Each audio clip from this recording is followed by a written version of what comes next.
வணக்கம். புதுச்சேரி ஆளுநர் மாளிகையில் கவர்னரை சந்தித்த பாஜக எம்எல்ஏக்கள் பள்ளி, கல்லூரி, கோயில் மற்றும் குடியிருப்பு பகுதிகளில் வழங்கப்பட்ட ரெஸ்டோ பார்களின் அனுமதி ரத்து செய்ய வலியுறுத்தி உள்ளது அரசியல் வட்டாரத்தில் பரபரப்பை ஏற்படுத்தியுள்ளது.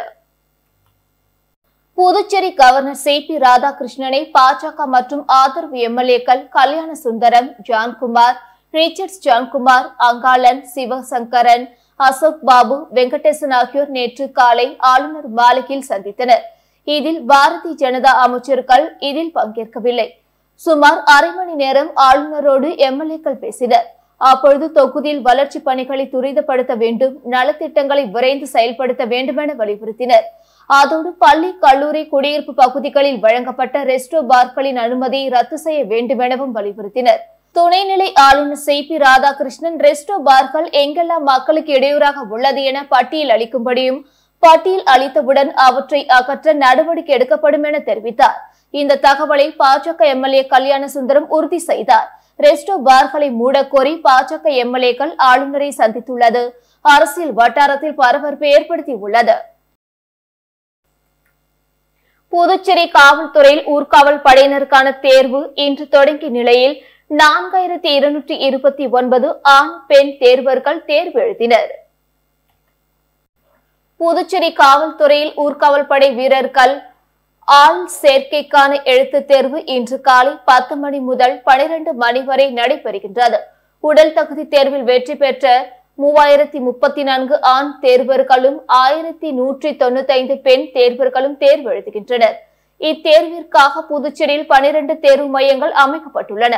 500க்கும் மேற்பட்ட அலுவலர்கள் மற்றும் ஆசிரியர்கள் இத்தேர்வு பணியில் ஈடுபடுத்தப்பட்டுள்ளனர். விண்ணப்பதாரர்கள் நுழைவு சீட்டில் குறிப்பிடப்பட்டுள்ள தேர்வு மையத்தில் மட்டுமே தேர்வு எழுத அனுமதிக்கப்படுவர். வேறு மையங்களில் தேர்வு எழுத முடியாது. நுழைவு சீட்டில் அவர்களது பாஸ்போர்ட் அளவு புகைப்படத்தை உரிய இடத்தில் ஒட்டி கையொப்பமிட்டு எடுத்து வர வேண்டும்.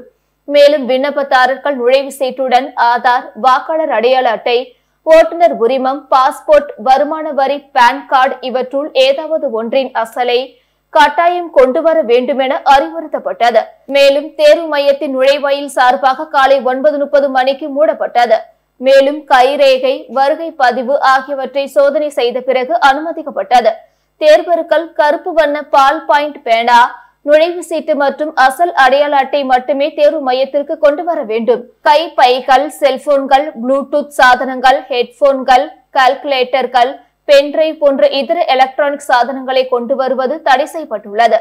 இத்தகைய சாதனங்களை தேர்வு நேரத்தில் வைத்திருப்பவர்கள் காவல்துறை வசம் ஒப்படைக்கப்பட்டு குற்றவியல் நடைமுறைகளின்படி நடவடிக்கை எடுக்கப்படும் என எச்சரிக்கை விடுக்கப்பட்டிருந்தது. அனைத்து தேர்வு மையங்களிலும் ஜாமர் கருவிகள் பொருத்தப்பட்டு அனைத்து தேர்வு அறைகளும் சிசிடிவி கேமராக்கள் மூலம் கண்காணிக்கப்படும்.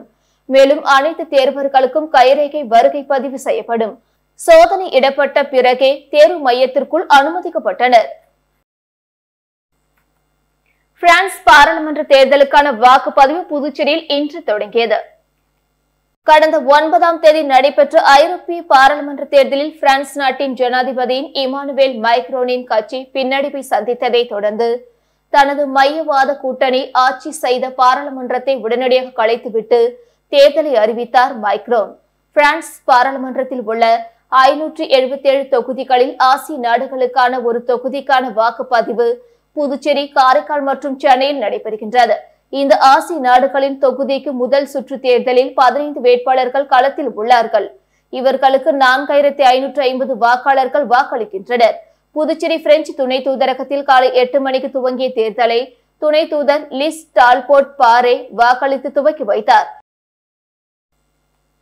காரைக்காலில் நடைபெற்ற இந்து முன்னணியின் 2 நாள் செயற்குழு கூட்டத்தை சபாநாயகர் செல்வம் தொடங்கி வைத்தார். இந்து முன்னணி தமிழ்நாடு மற்றும் புதுச்சேரி மாநில 2 நாள் செயற்குழு கூட்டம் காரைக்கால் திருநள்ளாறில் உள்ள அன்பு மஹாலில் நேற்று தொடங்கியது. இந்த நிகழ்ச்சியில் சட்டப்பேரவைத் தலைவர் செல்வம் சிறப்பு அழைப்பாளராக கலந்து கொண்டு திருவிளக்கேற்றி வைத்து செயற்குழு கூட்டத்தை தொடங்கி வைத்து வாழ்த்துரை வழங்கினார். பின்னர் இந்து முன்னணியின் பசுத்தாய் பதிப்பகம் சார்பாக வெளியிடப்பட்ட சாதனை பெண்கள் என்ற புத்தகத்தை சட்டப்பேரவைத் தலைவர் வெளியிட இந்து முன்னணி மாநில தலைவர் காடேஸ்வர சுப்பிரமணியன் பெற்றுக்கொண்டார். மேலும் இந்த நிகழ்ச்சியில் இந்து முன்னணி நிர்வாகிகள் பக்தன், புதுச்சேரி மாநில இந்து முன்னணி தலைவர் சுனில்குமார், காரைக்கால் மற்றும் நாகை மாவட்ட இந்து முன்னணி தலைவர் கணேஷ் உள்ளிட்ட 1000க்கும் மேற்பட்ட இந்து முன்னணி நிர்வாகிகள் கலந்து கொண்டனர். புதுச்சேரி அரசு நலவழித்துறை சார்பில் காலப்பட்டு ஜோதி வள்ளலார் உயர்நிலைப் பள்ளியில் பயிலும் மாணவ மாணவிகளிடையே மலேரியா எதிர்ப்பு மாதத்தை முன்னிட்டு வினாடி வினா போட்டி நடைபெற்றது. புதுச்சேரி அரசு நலவழித்துறை சார்பில் தேசிய கொசு மற்றும் பூச்சிகளால் பரவும் நோய்கள் தடுப்பு திட்ட அலுவலகம் மற்றும் காலாப்பட்டு அரசு சுகாதாரம் மற்றும் நல்வாழ்வு மையம் இணைந்து பெரிய காலாப்பட்டு ஜோதி வள்ளலார் உயர்நிலைப் பள்ளியில் பயிலும் மாணவ மாணவிகளிடையே மலேரியா எதிர்ப்பு மாதத்தை முன்னிட்டு வினாடி வினா போட்டி நடைபெற்றது. இந்நிகழ்ச்சியில் தலைமை மருத்துவ அதிகாரி மேரி எப்சிபாய் தலைமை தாங்கினார். சுகாதார ஆய்வாளர் ரமேஷ் மற்றும் சுகாதார உதவியாளர் மதிவாணன் மலேரியா பரவும் மற்றும் தடுப்பு முறைகள் பற்றி விரிவாக எடுத்துரைத்து சிறப்புரையாற்றி மாணவ மாணவர்களிடையே விழிப்புணர்வு ஏற்படுத்தினார்கள். இந்த நிகழ்ச்சியில் சுகாதார உதவியாளர் மதியழகன், சுகாதார மேற்பார்வையாளர் ஷகிலா, பள்ளி முதல்வர் சரஸ்வதி, ஆசிரியர்கள் தேவிகா, ஆர்த்தி, சந்தோஷ்குமார் கலந்து கொண்டு சிறப்பித்தனர். இறுதியாக வெற்றி பெற்ற மாணவ மாணவியர்களுக்கு பரிசுகள் வழங்கப்பட்டன. புதுச்சேரி ஜிப்மர் மருத்துவமனை அருகே கஞ்சா விற்பனையில் ஈடுபட்ட 4 பேரை கைது செய்த போலீசார் அவர்களிடமிருந்து ரூபாய் 25 லட்சம் மதிப்புள்ள கஞ்சா போதை ஸ்டாம்புகளை பறிமுதல் செய்தனர். புதுச்சேரி ஜிப்மர் மருத்துவமனை எதிரே கஞ்சா விற்பனை நடைபெறுவதாக கோரிமேடு காவல் நிலையத்திற்கு ரகசிய தகவல் வந்தது. இதனைத் தொடர்ந்து ஆய்வாளர் பாலமுருகன் தலைமையிலான போலீசார் சம்பவ இடத்திற்கு விரைந்து சென்று அங்கு கஞ்சா விற்பனையில் ஈடுபட்ட 4 பேரை மடக்கி பிடித்து காவல் நிலையம் அழைத்து வந்தனர். விசாரணையில் சேலம் மாவட்டத்தை சேர்ந்த சங்கீத் குமார், கீர்த்தி வாசன் மற்றும் கேரளாவை சேர்ந்த ஹைதர், முகமது ஃபசீல் என்பதும் மருத்துவக் கல்லூரி மாணவர்கள் மற்றும் இளைஞர்களுக்கு போதை ஸ்டாம்ப் மற்றும் கஞ்சா விற்பனை செய்து வந்ததும் தெரிய வந்தது. இதனையடுத்து 4 பேரையும் கைது செய்த போலீசார் அவர்களிடமிருந்து சுமார் 25 லட்சம் மதிப்புள்ள போதை ஸ்டாம்புகள், கஞ்சா பொட்டலங்களை பறிமுதல் செய்தனர். பின்னர் நீதிமன்றத்தில் ஆஜர்படுத்தி 4 பேரையும் காலாப்பட்டு மத்திய சிறையில் அடைத்தனர். புதுச்சேரி கடற்கரை சாலையில் பெரிய திரையில் ஒளிபரப்பான T20 உலகக்கோப்பை தொடரின் இறுதிப் போட்டியில் இந்தியா வெற்றி பெற்ற நிலையில் ஆயிரக்கணக்கான ரசிகர்கள் ஆரவாரம் செய்து உற்சாகமாக கொண்டாடினர். T20 உலகக்கோப்பை தொடரின் இறுதிப் போட்டியில் இந்தியா தென்னாப்பிரிக்கா அணி மோதியது. இதையொட்டி புதுச்சேரியில் சுற்றுலாத்துறை சார்பில் கடற்கரை சாலை காந்தி திடலில் பெரிய திரை அமைக்கப்பட்டது. இந்த திரையில் ஆரம்பத்திலிருந்து போட்டி நேரடியாக ஒளிபரப்பு செய்யப்பட்டது.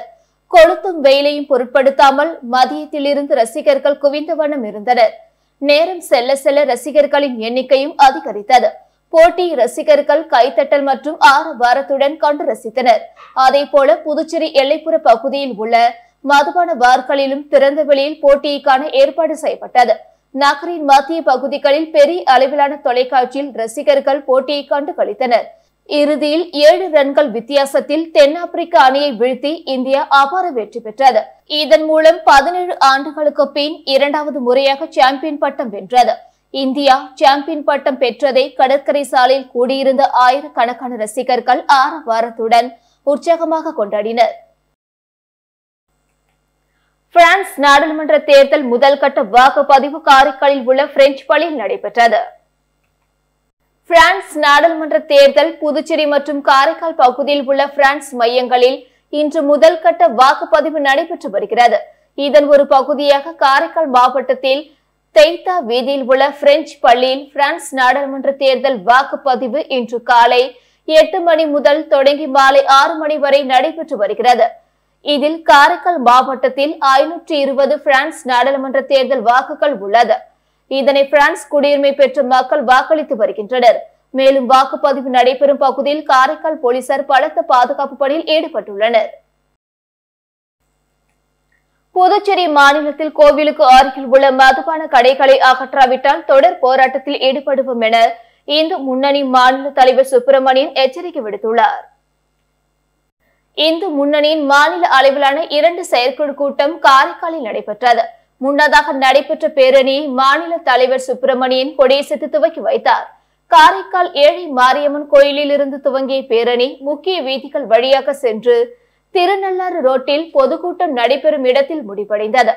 அதைத் தொடர்ந்து மாநில அளவிலான பொதுக்கூட்டம் நடைபெற்றது.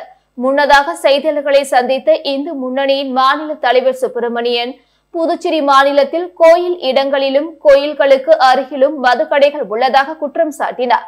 புதுச்சேரி அரசு இதுபோன்று செயல்படும் மதுக்கடைகளை மூட நடவடிக்கை எடுக்க வேண்டும் எனவும், அரசு நடவடிக்கை எடுக்காத பட்சத்தில் இந்து முன்னணி சார்பில் மாபெரும் போராட்டம் நடத்தப்படும் எனவும் அரசுக்கு எச்சரிக்கை விடுத்துள்ளார்.